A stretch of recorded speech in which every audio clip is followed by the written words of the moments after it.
humba 12 kg para dasës. Nga Melina kështu, u bëra kështu.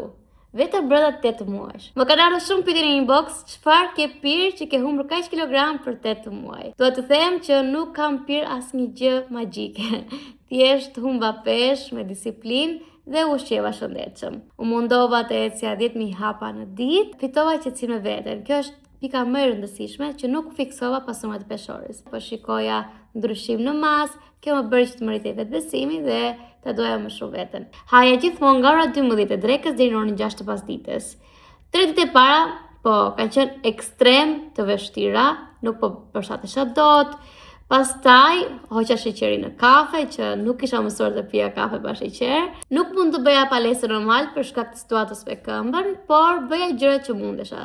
30 minuta ecje të shpejt ose 10.000 hapa në ditë. Si Melin do t'ju them, mos e shtrëngoni veten dhe stresoni veten nga numrat e peshores. Ju këtë gjë po e bëni në fund të ditës për veten tuaj dhe për trupin tuaj. Me thënë të drejtë më pëlqen të sfidoj veten dhe sfida e radhës së vetative do të jetë të humbas të paktën 4 kg. Për 1 muaj ose 5 javë nuk e di akoma, por këtë sfidë do të ndaj me ju në kanalin tim në YouTube, kështu që mos harroni të bëni subscribe edhe mezi pres ta postoj me ju këtë eksperiencë.